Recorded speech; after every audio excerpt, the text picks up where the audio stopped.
So this is shared by Lil Green Ghouls over on our Reddit subsection, which again is just reddit.com/r/GetYourNewsOnWithRon. And Lil Green Ghouls said that just this headline alone made their stomach turn. Boom. All right, so here's the headline. Jeff Bezos bought the most expensive property in Los Angeles with 0.1% of his net worth. Let's read that again. Jeff Bezos, by the way, CEO of Amazon. Jeff Bezos bought the most expensive property in LA with 0.1% of his net worth.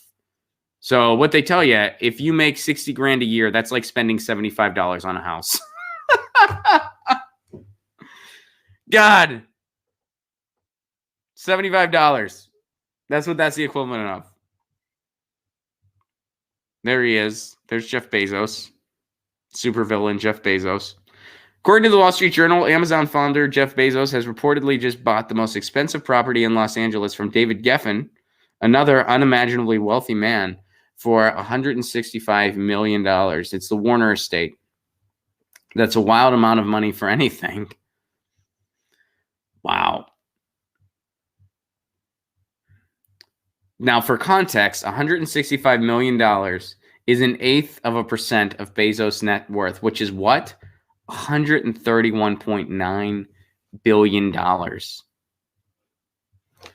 A man worth $131.9 billion pays nothing in taxes. Should we repeat that? Should we just repeat that? A man who is worth $131.9 billion pays $0 in taxes. I paid more in taxes than Jeff Bezos. You paid more in taxes than Jeff Bezos.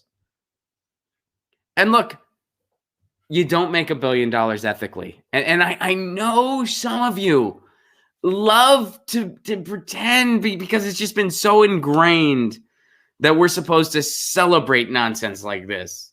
It's so ingrained that this is America, United States, pull yourself up by your own bootstraps, individualism. Anyone can be a billionaire. It's nonsense.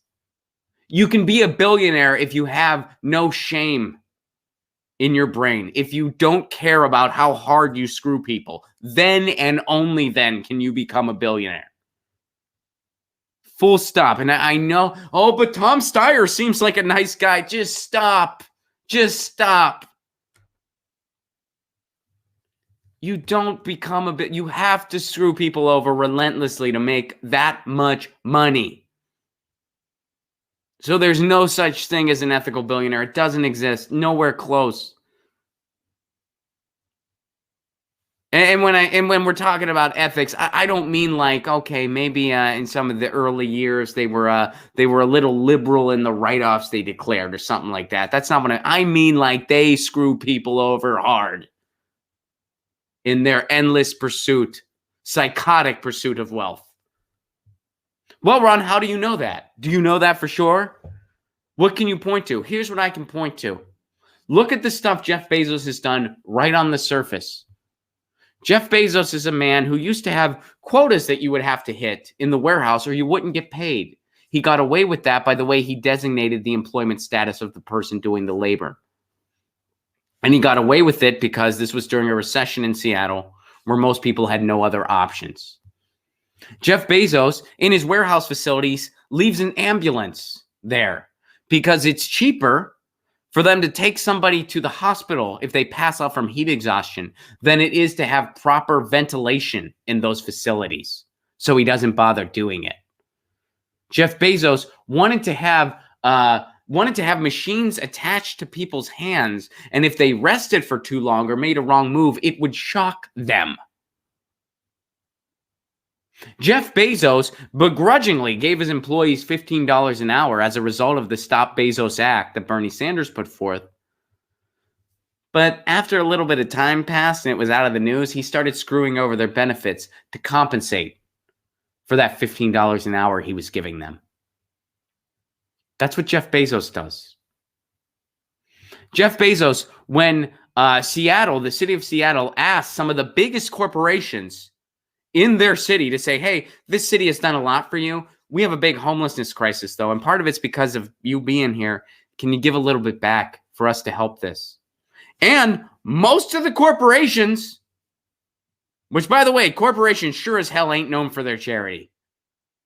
But most of them, it was such a modest request, they said, yeah, we can live with that. Okay, that's fair. Who's one of the few that didn't? Jeff Bezos and Amazon. So they made a big stink until they got their way. And then Shamazouant, the socialist city council member who really promoted this and was pushing for this, they pumped over $1 million into her opponent to try to get her off the city council. That's the type of stuff Jeff Bezos does. That's how willing Jeff Bezos is to screw over other humans in his endless pursuit of wealth. And at this point, he has more money than anyone could possibly know what to do with in 10 lifetimes. He has over $131 billion, and yet he still does stuff like that. Because it's psychotic. It's straight up psychotic. So this is all the stuff that he does right out in the open for anyone to see. You can know about all this stuff if you have an internet connection. So if that's all the stuff that he does right in the open, imagine what this dude does behind closed doors on his way up. So again, you don't make $1 billion ethically. You don't make $1 billion without hurting a lot of people in the process. You don't do it. There is no scenario where somebody who is a billionaire should ever be applauded, ever. They should never be applauded. When Tom Steyer walks out on stage, nobody should clap, ever. Nobody should clap. Oh, but he said he's going to give away half of his stuff. He's going to give away his stuff. He signed a pledge. He's going to do that. And these billionaires, they signed a pledge that they're going to give away stuff. You know what that can be traced back to? Back in the day, Andrew Carnegie and people like that, the equivalent of our billionaires today, they were around in a time where there was a lot more religion was a lot more in the populace than it is today, comparatively speaking. And there's this book called the Bible. In it, there's a couple lines like the rich man will have a hard time getting into heaven through the more so than a camel getting through the eye of a needle. And they would read this stuff and they'd get a little worried. So they would give a bunch of their wealth away because they were scared that if they didn't, when they died, and by the way, when they die, they can't take their money with them. But they were scared that when they died, they would go to hell if they were too rich when they died. That's why they did that. It wasn't because they were charitable people. It's because they were scared they were going to go to hell when they died. So when you see Tom Steyer doing stuff like that, that's what it can all be traced back to. So nobody makes $1 billion ethically. You don't make $1 billion unless you hurt a bunch of people on your way up. And under no circumstance should a billionaire ever be applauded. I don't care how friendly they are with Bernie. I don't care if they said something about Trump. And Trump's a jerk, so if they said something about Trump, they must be a good guy. They're not. This isn't a comic book. This is the real world. It's not as simple as a good guy and a bad guy. Sometimes there's only bad guys. And I know that's a tough pill to swallow because our society's been raised on these insipid, homogenized, sanitized comics that had to follow these bullshit patriotic laws. Look up that. That happened in this country in the 50s as a result of the Cold War. But guess what? Sometimes there are no good guys. And sometimes these billionaires are not something to aspire to. They're the ones that we know are criminals. The most openly. All right, man. But yeah. So there you go, Jeff Bezos. New neighbor here in LA, Jeff Bezos. Get your news on with Ron. Don't you wanna know what's going on? We're getting our news on today.